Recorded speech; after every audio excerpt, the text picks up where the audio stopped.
Hello ಗೊತ್ತಾ ಇಲ್ಲ ಬನ್ನ ಸುಬ್ರಹ್ಮಣ್ಯ ಇಲ್ಲ ಬನ್ನ ಇಲ್ಲ ಬಂದಿಲ್ವಾ ಏನಿಲ್ಲ ಮಾವ ಹಲೋ ಹಲೋ ಹಾಂ ಇದು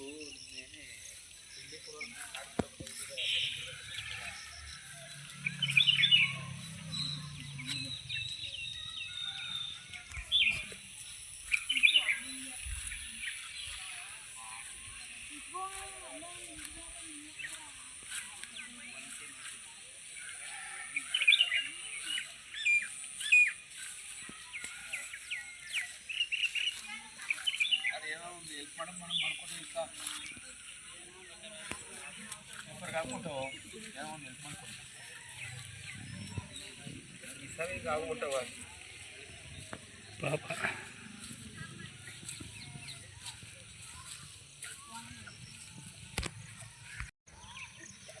ಸಂಬಂಧಪಟ್ಟಂಗೆ ವಿಚಾರ ಮಾಡ್ಬೋದು.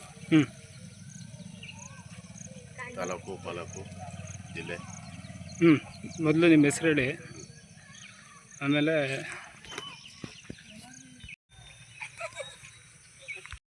ನನ್ನ ಹೆಸರು ಕುಮಾರ ಅಂತ. ಟಿ ನರಸೀಪುರ ತಾಲೂಕು ಬನ್ನೂರು ಹೋಬಳಿ ಮಾದಗಳಿ ಗ್ರಾಮದಲ್ಲಿ 3 ಹಸು 4 ಹಸು ಇದೆ. 3 ಹಸು, ಅದರಿಂದ ಅವಕ್ಕೆ 3 ಹಸುಗೆ ಯಾವಕ್ಕೂ ಇನ್ಶೂರೆನ್ಸ್ ಇಲ್ಲ. ನಾನು ಡೈರಿ ಡೈರೆಕ್ಟ್ರು, ಆದ್ದರಿಂದ ಡೈರಿ ಕಡೆಯಿಂದ ವಿಚಾರವಾಗಿ ಪರಿಹಾರ ಆಗಿ ಅದಕ್ಕೇನು ಅಂತ ಸಿಗುವಂಥ ವಿಚಾರನ ಕೊಡಬೇಕು ಅಂತ ಕೇಳ್ತಾರೆ. ರೈತ ಅಂದಮೇಲೆ ಇದನ್ನು ನಂಬ್ಕೊಂಡು ಜೀವನ ಮಾಡ್ತಾಯಿದ್ದಾನೆ. ಆ ಜೀವನಕ್ಕೂ ದುಃಖ ಬಿದ್ದಿದೆ. ಈಗ ಪ್ರಾಬ್ಲಮ್ ಆಗಿದೆ.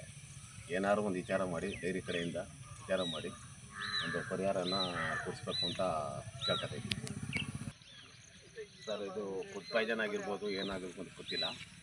ತಿಂಡಿ ತಿಂದ ತಕ್ಷಣವೇ ವಿಚಾರ ಮಾಡ್ಕೊಂಡು ಎಲ್ಲ ನೆಡ್ಗೂ ಶುರುವಾಗ್ಬಿಟ್ಟು, ಅದರಿಂದ ಒಂದು ಅರ್ಧ ಗಂಟೆಗೆ ನಾವು ಮೆಡಿಸಿನ್ ಕೊಟ್ಟು, ಸಿಕ್ಕಾಪಟ್ಟೆ ಮೆಡಿಸಿನ್ ಕೊಟ್ಟು 3 ಜನ ಸೇರ್ಕೊಂಡು, ಆದರೂ ಫಲಕಾರಿ ಆಗಿಲ್ಲ, ಪ್ರಾಣ ಬಿಟ್ಬಿಟ್ಟವೆ. ಅದರಿಂದ ಏನಪ್ಪ ಅಂದರೆ ಇದು 2 ಲಕ್ಷ ಆಗುತ್ತೆ. ಇದು ಒಂದು ದಿನಕ್ಕೆ 30 ಲೀಟ್ರ್ ಹಾಲು ಕೊಡ್ತಾಯಿತ್ತು. ಅವು ಎಲ್ಲ ಪಡ್ಡೆಗಳು 15, 14, 18 ಹಿಂಗೆ ಹಾಲು ಕೊಡುವಂಥ ದನಗಳಿವು.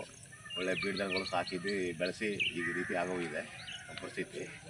ಏನಾರ ಒಂದು ಪರಿಹಾರ ಅನ್ನೋದು ಇದಕ್ಕೆ ದಯವಿಟ್ಟು ನಿಮ್ಮ ಕಡೆಯಿಂದ, ಡೈರಿ ಕಡೆಯಿಂದ ರೈತನಿಗೆ ಸಹಾಯ ಆಗುವಂಗೆ ಏನಾರ ಒಂದು ದಾರಿ ಕೊಡಿಸ್ಬೇಕು ಅಂತ ಕೇಳ್ಕೊತಾ ಇದ್ದೀವಿ. ಇದರಿಂದಗಳು ಮಧ್ಯವರ್ಗದ ಜನಗಳಲ್ಲಿ ಒಂದು ಇರುವಂಥವ್ರು ದಯವಿಟ್ಟು ಸಹಕಾರ ಮಾಡಿ ಇದಕ್ಕೇನೋ ಪರಿಹಾರ ಕೊಟ್ಟು ಫ್ಯಾಮಿಲಿನ ಉಳಿಸ್ಕೊಡಿ ಅಂತ ಕೇಳ್ತಾರೆ. ನಾನು ಡಾಕ್ಟರ್ ದಿವ್ಯಶ್ರೀ, ವೈದ್ಯಾಧಿಕಾರಿ, ಕೊಡಗಹಳ್ಳಿ. ನನ್ನ ವ್ಯಕ್ತಿಯೊಬ್ಬರು ಮಾದಗಹಳ್ಳಿಯವರಾದ ಮಲ್ಲಿಕಾರ್ಜುನ್, ಮನೆ ಲಕ್ಷ್ಮೀ ಮಲ್ಲಿಕಾರ್ಜುನ್ ಗೊತ್ತಿಲ್ಲ ಸತ್ತಿದ್ದು. ಸರ್ಕಾರದಿಂದ ಪರಿಹಾರ ಒಂದು ಕೊಡಿಸ್ತಾ ಇದ್ದೀನಿ. ಆಕಸ್ಮಿಕವಾಗಿ ಒಂದು ಹಸುಗೆ 15,000 ಸಿಗುತ್ತೆ. ಈ 4ರಲ್ಲಿ ಒಂದು ಹಸುವಿಗೆ ವಿಮೆ ಮಾಡಿರೋದ ಕಾರಣ 50,000 ಇನ್ನು 3ಕ್ಕೆ ಒಂದು ಹಸುವಿಂದ 15,000 ಸರ್ಕಾರದಿಂದ ಪರಿಹಾರ ಸಿಗುತ್ತೆ. ನನ್ನ ಹೆಸರು ರಮೇಶ್ ಅಂದ್ಬಿಟ್ಟು ಹಾಲು ಉತ್ಪಾದಕರ ಸಹಕಾರ ಸಂಘದ ಕಾರ್ಯದರ್ಶಿಯಾಗಿ ಕೆಲಸ ಮಾಡ್ತಾಯಿದ್ದೀನಿ. ಪ್ರತಿದಿನಕ್ಕೆ ಸರದಿಗೆ ಒಮ್ಮೆ ಇವರು ಒಂದು 25ರಿಂದ 30 ಲೀಟ್ರ್ ಹಾಲು ಹಾಕ್ತಾಯಿದ್ರು. ದಿಢೀರು ನಿನ್ನೆ ಹಠಾತ್ 4 ಹಸುಗಳು ಸಾವಾಗಿದೆ ಅಂತ ಅಂದ್ಬಿಟ್ಟು ಫೋನ್ ಮಾಡಿದ್ರು. ಬಂದು ನೋಡಿದಾಗ ಏನು ಎತ್ತಂತ ವಿಚಾರಿಸಿದ್ಮೇಲೆ ಏನೋ ಮೇಯ್ಗೆ ಬಿಟ್ಟಿದ್ರಂತೆ. ಬಿಟ್ಬೇಕಾದ್ರೆ ಎಲ್ಲಿ ಏನಾಗಿದೆ ಫುಡ್ ಪಾಯ್ಸನ್ ಗೊತ್ತಿಲ್ಲ, ಏನು ತಿಂದಿದ್ದೇವೆ ಅಂತ ನಮಗದು ಗೊತ್ತಿಲ್ಲ. ಅಲ್ಲಿ ಡಾಕ್ಟ್ರು ಬಂದಿದ್ರು, ಅವರ ನಂತರನೇ ಹೇಳಬೇಕು. ಏನಾದರೂ ನಮ್ಮ ಕಡೆಯಿಂದ ಏನು ಸಹಾಯ ಆಗ್ಬೋದು ಅದನ್ನು ನಾವು ನಮ್ಮ ಡೈರಿ ಕಡೆಯಿಂದ ನೋಡಿದೆ. ಒಂದು ಹಸುಗೆ ಇನ್ಸೂರೆನ್ಸ್ ಮಾಡಿಸ್ಕೊಟ್ಟಿದ್ದೆ, ಆ ಮುಖಾಂತರ ಒಂದು 50,000 ರೂಪಾಯಿ ಕ್ಲೇಮ್ ಆಗುತ್ತೆ. ಮತ್ತು ನಮ್ಮ ವೈದ್ಯರು ಹೇಳಿದಾಗ ಒಂದು ಹಸುಗೆ ಸರ್ಕಾರದಿಂದ ಒಂದು 15,000 ರೂಪಾಯಿ ಬರುತ್ತೆ ಅಂತ ಹೇಳಿದ್ದಾರೆ. ಏನೋ ಒಂದು ರೈತರಿಗೆ ಅನುಕೂಲ ಆಗಲಿ ಅಂತ ಏನು ಹೆಚ್ಚು ಹೊರಕ್ಬೋದು ಅದನ್ನು ನೋಡಿ ಮೇಡಮ್ ಅಂತ ಮಾತಾಡಿದ್ದೀನಿ. ಆ ರೀತಿ ಏನಾರು ಬರೋದಾದರೆ ನಮ್ಮ ಡೈರಿ ಕೊಡ್ತೀನಿ ಏನಾದ್ರು ಸಿಗೋದಾದರೆ ಸಂಬಂಧಪಟ್ಟ ಅಧಿಕಾರಿಗಳ ಜೊತೆ ಮಾತಾಡಿ ಅದು ಕೊಡ್ಸೋಕ್ಕೆ ನಾನು ಪ್ರಯತ್ನ ಪಡ್ತೀನಿ. ಬೆಲೆ ನನ್ನ ಪ್ರಕಾರ ಒಂದು 3.5 ಲಕ್ಷದಿಂದ 4 ಲಕ್ಷ ಆಗಿದೆ. ಪ್ರತಿದಿನ ಅವರು 25ರಿಂದ 30 ಲೀಟ್ರ್ ಸಂಘಕ್ಕೆ ಪೂರೈಕೆ ಮಾಡ್ತಿದ್ರು ಒಂದು ಟೈಮ್ಗೆ. ಇನ್ನು ಅದಕ್ಕೆ 30ರಿಂದ 60 ಲೀಟ್ರು 2 ಟೈಮಿಂದ ಹಾಲು ಪೂರೈಕೆ ಮಾಡ್ತಾಯಿದ್ರು. ಈ ಬಗ್ಗೆ ಏನು ನಮ್ಮಲ್ಲಿ ಏನಿದೆ ಒಂದು ಆಡಳಿತ ಮಂಡಳಿಗೆ ನಾನು ವಿಚಾರನ ಮುಟ್ಟಿಸಿ ಸಭೆ ಕರೆದು ಅದಕ್ಕೆ ಚರ್ಚೆ ಏನು ಅದಕ್ಕೆ ಕೊಡ್ಬೋದು, ಅದ್ರಲ್ಲಿ ಏನಾರ ಇದ್ದರೆ ಅದನ್ನು ಕೊಡ್ಸೋಕ್ಕೆ ನಾನು ಪ್ರಯತ್ನ ಪಡ್ತೀನಿ. ನಮ್ಮ ಒಕ್ಕೂಟದ ಅಧ್ಯಕ್ಷರಾದ ಚಂದ್ರರಾಜ್ ಜೊತೆಲೂ ಮಾತಾಡಿದ್ದೀವಿ. ನಮ್ಮ ಒಕ್ಕೂಟದಿಂದ ಏನು ದೊರೀತದೋ ಅದನ್ನು ನಾನು ಅಧಿಕಾರಿಗಳ ಜೊತೆ ಮಾತಾಡಿ ನಾನು ಒಂದು ರೈತರಿಗೆ ಪ್ರಾಮಾಣಿಕವಾಗಿ ಏನು ಬರಬೇಕು ಅದನ್ನು ಕೊಡಿಸ್ಕೊಡ್ತೀನಿ ಅಂತ ಈಗಾಗಲೇ ಹೇಳಿದ್ದಾರೆ ಸರ್. ದನಗಳು ಬಂದೀಗ ಈ ತಾವಾಲಿ ಕಟ್ಕರಿ ಯಾವ ಕಟ್ಕರಿ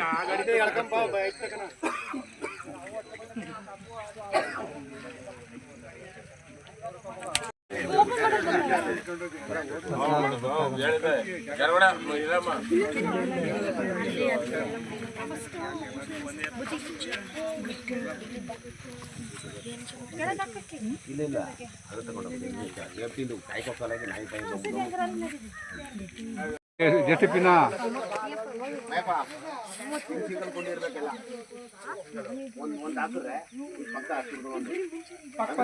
ಒಂದು ಮಾರಲ್ಲಿ ಹೊಡಿಸಿ ಒಂದೊಂದು ಮಾರಲ್ಲಿ ಅಷ್ಟೊಂದು ಹೊಡಿಲಿ, ಆಮೇಲೆ ನೋಡ್ಕೊಂಡು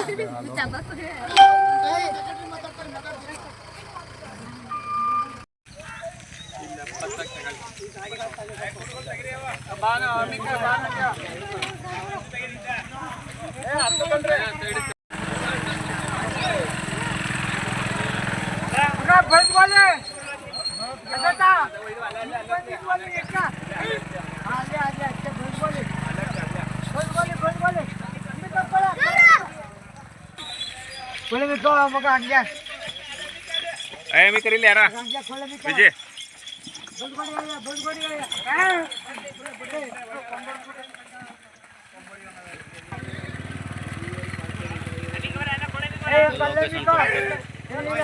ಕೊಳ್ಳೆ ಕಪ್ಪ ಇವ್ ಕೆಟ್ಕೋದ್ರ ಕಾಲಿ